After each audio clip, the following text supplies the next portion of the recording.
한 절씩 교독합니다. 청함을 받은 사람들이 높은 자리의 택함을 보시고 그들에게 비유로 말씀하여 이르시되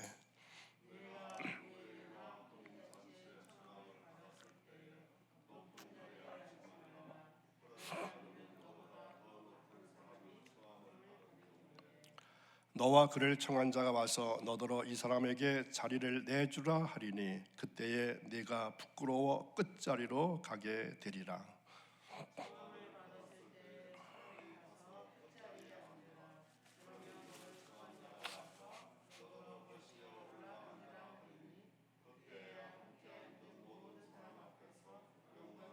함께 있습니다. 무릇 자기를 높이는 자는 낮아지고 자기를 낮추는 자는 높아지리라. 아멘. 오늘도 새벽을 깨우시고 거룩한 주님의 올라오신 여러분들의 한날의 삶이 이어질 때에 건강하시고 또한 가장 좋은 일이 만날 수 있는 귀한 날이 되기를 간절히 바랍니다. 오늘 말씀의 제목은 높은 자와 낮은 자, 높은 자리와 낮은 자리, 이러한 제목으로 말씀을 생각해 봅니다. 예수님께서는 신앙적인 집회의 자리뿐만 아니라 식사하는 자리와 같은 이러한 일상적인 곳에서도 일어난 일들을 통해서 우리에게 가르쳐 주고 계십니다. 주님은 아마 이 바리새인의 집에 주님과 함께 떡 먹을 사람들을 많이 초대했던 것 같습니다. 그런데 이 자리에서 주인의 청함을 받은 사람들이 제각기 상주하러 앉기를 바라는 모습을 보시고 그들의 교만과 높임을 받으려고 하는 공명심에 대해서 오늘 말씀에서 교훈해 주고 계십니다. 누구든지 다른 사람의 청함을 받았을 때 결코 높은 자리에 앉기를 바라지 말라, 이렇게 말씀하십니다. 그 이유가 무엇인가요? 만약 그 자리에 더 높은 사람이 들어왔을 때 그 사람은 그 자리에서 결국 아랫자리로 밀려나게 될 것이고, 그렇게 되면 그는 얼마나 부끄러운 일이겠느냐, 이렇게 말씀하십니다.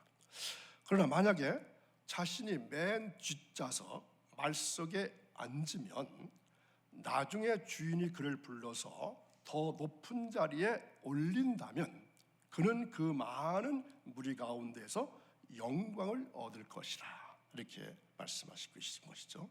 그러면서 주님은 무릇 자기를 높이는 자는 낮아지고 자기를 낮추는 자는 높아지리라, 이렇게 말씀하셨습니다.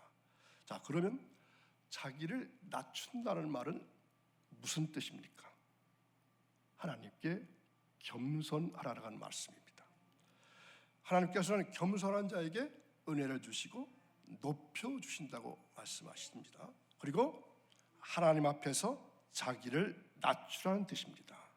이 낮아짐은 하나님께 자신의 마음을 찢는 회개, 통회를 말합니다. 하나님은 심령에 통회하는 자와 함께 하신다고 말씀하십니다. 그리스도인은 하나님을 높이는 사람입니다. 우리가 하나님을 높이면 하나님은 우리를 높여주십니다. 우리는 남을 나보다 낮게 여겨서 높여줘야 합니다. 그러면 그 사람이 나를 어떻게 할까요? 높여주는 것입니다. 예수님을 청한 우두머리의 집에 모인 모든 사람들이 예수님을 제일 귀한 자리에 모시자는 것이 드러나고 있습니다. 예수님을 초청했으면 어제 말씀 나눈 것처럼 좋은 음식도 드려야 되는데 맛조라고 하는 가장 맛없는 빵을 구워서 대접했다고 했습니다. 그런데 자리도 예수님께서 예수님을 초청했으면 예수님이 주빈이시니까 제일 귀하게 모셔야 하는데 그렇지 못하는 것을 또 볼 수가 있습니다. 그런데 청함을 받은 사람들이 서로 상자를 택했다는 것입니다. 그래서 이런 광경을 보시고 주님께서 비유로 말씀하시면서 오늘 교훈해 주십니다. 그 비유는 어떤 비유입니까? 혼인잔치에 대한 비유의 말씀입니다. 혼인잔치의 비유는 어디를 말할까요? 천국을 가리키는 것입니다. 우리는 다 하늘나라에 참여할 자들입니다. 그래서 매일같이 하늘나라 잔치를 베풀며 살아야 합니다. 신앙생활은 그래서 혼인잔치의 연속이다, 이렇게 말할 수 있습니다. 그래서 신앙생활은 기쁨이 넘쳐야 하고 즐거워야 하고 보람이 있어야 하고 또 장차 천국에서 가장 귀한 자리를 마련하는 복된 운동이 있어야 합니다. 그런데 이런 자리에 초청받았을 때에 서로 상자에 앉으려고 하는데 상자는 노린다고 얻어지는 자리가 아닙니다. 믿고 순종하고 충성해서 하나님의 영광스러운 역사를 일으켜 놓은 자만이 얻을 수 있는 자리입니다. 노리고 경쟁하면서 서로 빼앗으려고 한다면 그것은 얻어지는 자리가 아닙니다. 그래서 7절에 주님은 혼인잔치의 청함을 받았을 때에 상자에 앉지 말고 말석에 앉으라, 이렇게 해야 눈에 보이지 않는 훌륭한 질서가 잡히게 되고 훌륭한 구조가 될 수 있습니다. 우리는 사회 풍토를 개탄만 해서는 안 됩니다. 이 세상이 뭐 이러냐고 비난하고 한숨 짓고 원망한다고 해결되는 것이 아닙니다.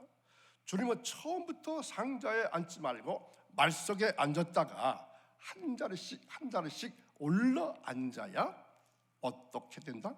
영광이 된다 하는 것을 가르쳐 주고 계십니다. 이것은 장차 우리가 하늘나라에 가서 다 좋은 자리를 차지할 수 있도록 하시려고 하는 주님 사랑의 교훈이고 우리를 하늘나라 상자에 앉게 하시려고 하는 교훈입니다. 세상은 어떻습니까? 어떻게 해서든지 잘하고 열심히 해서 경쟁을 극복해가지고 상자에 앉는 것이 성공이고 명성을 얻는 길이 성공입니다. 이것을 오늘날의 사회 철학이라 이렇게 말합니다. 그러나 성경은 말석에 앉으라. 그런데 사람들은 말석에 앉으면 알아주는 사람이 없다고 주님의 교훈을 거부하고 있습니다. 성경의 가르침을 실천하지 않고 다 싫어합니다. 그래서 처음부터 큰 자리에 앉으려 하고 될 수 있는 대로 수단과 방법을 써서라도 상자에 앉으려고 합니다. 말석이 싫다고 하면은 영원히 상석이 내 것이 못 되는 것을 아시기 바랍니다. 그래서 오늘 이 자리에 대해서 묵상해 보니까 너무도 많은 자리가 있더라고요. 먼저는 세 가지로 가르쳐 주십니다. 좋은 자리입니다. 그렇죠? 누구나 좋은 자리를 원하죠. 이것은 객관적인 자리로서 인정을 받는 자리, 이렇게 볼 수 있습니다. 둘째는 주관적인 좌석으로 높은 자리가 있습니다. 그리고 셋째는 낮은 자리가 있습니다. 자, 좋은 자리, 또한 높은 자리, 낮은 자리가 있습니다. 즉 상자와 말석이 있습니다. 순수 객관적인 좋은 자리는 한마디로 겸손한 자리를 말합니다. 안식할 수 있는 자리, 은혜 받을 수 있는 자리, 복 받을 수 있는 자리, 병 고칠 수 있는 자리를 말합니다. 우리가 예배당에 와서 이러한 좋은 자리에 앉도록 노력하시기 바랍니다. 즉 겸손한 자리에 앉아야 은혜를 받게 됩니다. 설교를 잘 드릴 수 있는 자리에 앉아야 합니다. 그렇지 않고 불쾌한 자리에 앉거나 상심하고 비유에 거슬려서 설교 말씀 한마디 한마디가 내 마음에 맞지도 않고 안식처에 와서 안식도 안 되고 그러한 자리에 앉으면 참으로 불행한 시간입니다. 그래서 교회는 언제나 잔치집이어야 합니다. 잔치집에 와서 이러한 좋은 자리가 되지 않으면 어떻겠습니까? 그러면 이 좋은 자리는 또 어떤 자리일까요? 칭찬받을 자리가 좋은 자리입니다. 칭찬을 받으려면 거저되는 것이 아니라 말석에서부터 한 단계 한 단계 올라와 앉아야 합니다. 그래서 이 자리는 율법을 묵상하면서 배워지는 자리입니다. 이 자리에 앉아야만 하나님의 말씀을 듣게 되고 배우게 됩니다. 몸에 익혀지게 됩니다. 우슬초로 나의 몸과 마음에 있는 수종병을 다 씻어낼 수 있게 되는 자리입니다. 그래서 병이 나았다고 하는, 새로졌다고 하는 칭찬을 받아야 합니다. 성도들이 교회를 수십 년, 여러 해 동안 다닌 것이 중요한 것이 아니라 교회를 다니면서 좋은 자리, 즉 칭찬받는 자리에 앉아야 합니다. 수십 년을 믿었다 하면서도 그 모양 그 꼴이냐, 그런 소리 듣는 사람 있죠. 그렇다면 얼마나 부끄러울까요? 그 다음에 어떤 자리일까요? 높아진 자리입니다. 이 자리는 대접받는 자리입니다. 다시 말해서 바랄 수 없는 자리를 말하는 것입니다. 바라면 대접을 못 받게 됩니다. 뒤집어서 말하면 대접받는 자리는 대접을 잘하는 자리입니다. 이것이 기독교의 진리입니다. 높아진 자리는 대접을 받는 자리지만 이 자리는 바라지 않을 뿐만 아니라 대접을 하는 자리입니다. 그래서 언제든지 남을 높일 수 있는 사람이라야 이 자리에 앉을 수가 있습니다. 여러분, 어린 자녀들이 가출하는 경우가 있습니다. 왜 가정에서 바깥으로 나가려고 할까요? 가정에 들어갈 자리가 없기 때문입니다. 가정에서 편하게 앉을 자리가 없기 때문입니다. 그러나 가정에 안식할 자리가 있고 평안한 자리가 있으면 새 힘을 얻게 되고 즐겁고 기쁩니다. 바깥으로 나갈 생각을 안 합니다. 부모도 형님도 누나도 다 친구 같고 대화가 됩니다. 이런 자리가 없으면 나가고 말게 됩니다.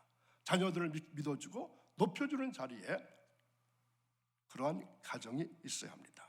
자녀들을 소중하게 여기는 자리가 있을 때 행복한 가정이 될 수 있습니다. 그리고 영광스러운 자리입니다. 다시 내려앉으려고 하는 자리입니다. 즉 희생하고자 하는 것을 말합니다. 이 자리는 절대로 무너지거나 빼앗기는 자리가 아닙니다. 주님은 하나님의 본체셨는데 그럼에도 불구하고 그 자리를 비우셨습니다. 그리고 어디로 오셨습니까? 말석으로 내려오셔서 우리의 모든 죄를 짊어지시고 대형해 주셨습니다. 이 자리를 우리에게 상속해 주시고자 하시는 것입니다. 그런데 사람들은 이 자리를 싫어합니다. 이 자리에 앉으려고 하질 않습니다. 그리고 넷째는 주관적인 자리입니다. 여기에는 높은 자리와 낮은 자리가 있는데 높은 자리란 어깨와 목에 힘을 주는 아주 굉장한 자리를 말합니다. 구체적으로는 낯이 뜨거운 자리입니다. 즉 남을 누리고 올라선 자리를 말합니다. 아무리 대통령 할지라도 남을 누르고 업신여기고 무시하고 올라선 자리는 낯이 뜨거운 그러한 높은 자리입니다. 그래서 떳떳하지가 못합니다. 그리고 만족스러우지 못한 자리가 있습니다. 높은 자리에 상자에 앉으면 만족해야 하는데 그렇지가 못합니다. 왜냐하면 부끄럽고 민망스러운 자리이기 때문입니다. 제자들이 소문을 들으니까 예수님께서 왕이 된다는 것입니다. 그래서 요한의 어머니가 갑자기 마음속에 자기 두 아들들의 하나는 예수님의 오른쪽에 또 하나는 왼편의 자리에 앉히려고 했던 일, 여러분 성경에서 듣고 기억하시죠? 예수님은 내가 앉을 자리는 십자가인데 이 잔을 마실 수 있겠느냐고 반문하시니까 그 말이 무슨 말인지 알아듣지를 못했다고 그랬습니다. 제자들도 우매해서 제대로 몰랐던 것입니다. 그리고 욕된 자리가 있습니다. 죄를 지으면서 성공하고 승리하는 것은 욕된 자리입니다. 그러나 이런 자들은 비참하게 다 망했습니다. 대표적인 나라가 공산주의 나라들입니다. 사울왕도 여기에 속하는 자라고 할 수 있습니다. 하나님은 다윗을 왕으로 세우시려고 기름을 부으셨는데 사울은 이것을 모르고 우격다짐으로 그냥 높은 자리에 있다가 망하고 말았습니다. 그리고 주관적인 낮은 자리가 있습니다. 낮은 자리라고 하는 말석은 올라가거나 훌륭하게 되는 자리여야 하는데 주관적인 낮은 자리는 칭찬받는 자이기 때문에 좋은 자리가 아닙니다. 덮어놓고 낮은 자리에 앉아 있다고 해서 좋은 것이 아니라 그 자리에 앉아서 발전하고 진보하고 점점 향상이 있어야 그게 진정한 낮은 자리입니다. 마냥 말석에만 언제나 있는 것이 좋은 자리가 아닙니다. 그래서 빨리 잘 믿어서 집사가 되고 권사가 되고 장로가 되어야 하는 것입니다. 그렇지 않고 그냥 낮은 자리에 있는 것은 교만해지는 자리입니다. 그래서 주관적인 낮은 자리는 첫째로 교만한 자리입니다. 교만한 자리는 위험합니다. 그래서 명망이나 덕망은 하나도 없고 오로지 오명만 남는 자리가 되고 맙니다. 그리고 자리입니다. 즉 일을 갈거나 수치와 무력과 무지한 자리를 말합니다. 몰라서 그렇다는 것은 통하지가 않습니다.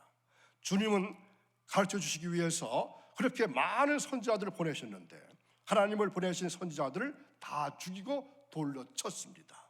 그리고 모른다 하면 다가 아닙니다.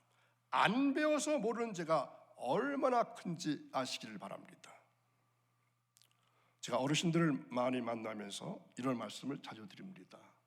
어르신들 이제 나는 그거 몰라 그런 말씀 하시지 말라고요. 어르신들도 배워야 합니다. 이렇게 말씀드리거든요. 참 어렵죠.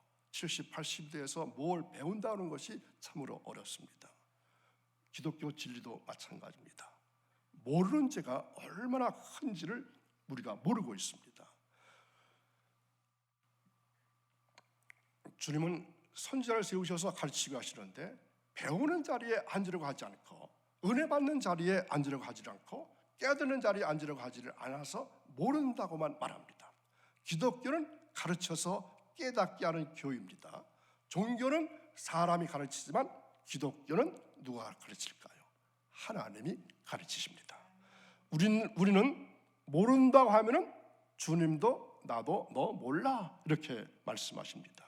그리고 슬피 울면서 이를 갈 뿐입니다. 예수님은 고난을 통해서 순종을 배웠다고 하셨습니다. 예수님께서 배울 것이 무엇이 있겠습니까?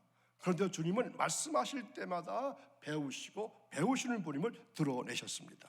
그래서 떠는 자리는 모른다고 하는 자리를 말합니다. 그 다음에 주관적인 말씀은 떨어질 자리입니다. 이것은 어리석고 무례하고 염치가 없는 자리를 말합니다. 주님은 베드로에게 사탄아 내 뒤로 물러가라고 하셨습니다. 얼마나 불행한 자리에 있었던 베드로입니까? 말석이라고 덮어놓고 좋은 것이 아닙니다. 좋은 자리에 말석이 되어야지 주관적인 말석이 될 것 같으면 떨어질 자리가 되고 맙니다. 그래서 이 자리는 어리석고 무례하고 염치가 없는 자리를 뜻합니다. 하나님은 우리들에게 하늘나라에서 제일 좋은 자리를 주시려고 전도자의 사명을 주셨습니다. 여러분 천국에 가셔서 제일 좋은 자리에 앉고 싶으시죠? 그러면 어떻게 해야 되겠습니까? 전도를 많이 한 사람이 천국에서 제일 좋은 자리에 앉게 됩니다. 전도의 상급보다 더 큰 상급이 없기 때문입니다. 그래서 성도들은 나를 위해서 기도해 주시는 분이 계시다는 것이 얼마나 큰 축복인가를 알 수 있기를 바랍니다. 만약 기도해 주시는 분이 없다면 그 성도는 불행할 뿐만 아니라 그런 교회는 교회도 아닙니다. 우리는 좋은 자리를 만들어 나감으로 해서 좋은 칭찬과 상급과 영광이 드러나는 귀한 성도가 될 수 있기를 주님의 이름으로 축원합니다. 기도하겠습니다. 거룩하신 아버지, 감사와 영광과 찬양을 돌려드리는 저희들을 하나님 기억해 주옵소서. 높은 자리와 낮은 자리가 그렇게 많을 줄 몰랐습니다. 그런데 저희들은 자꾸만 높은 자리에만 앉으려고 했지 낮은 자리에 앉으려고 하지 않았던 것을 생각해 봅니다. 하나님, 이제 남은 때에는 신앙생활 할 때에 높은 자리에 앉으려고 하는 것이 아니라 교만한 자리에 앉으려고 하는 것이 아니라 오만한 자의 자리에 앉는 것이 아니라 낮은 자리에 앉아서 한 단계 영광의 자리로 올라갈 수 있는 저희들의 신앙 삶이 될 수 있기를 간절히 원합니다. 오늘도 되어지는 모든 일들을 위해 주님이 함께 하시고 동행하시고 간섭해 주셔서 복된 하루가 이어지기를 원하며 예수님의 이름으로 기도하옵나이다. 아멘. 이제 찬송가 216장 1절 찬송하시고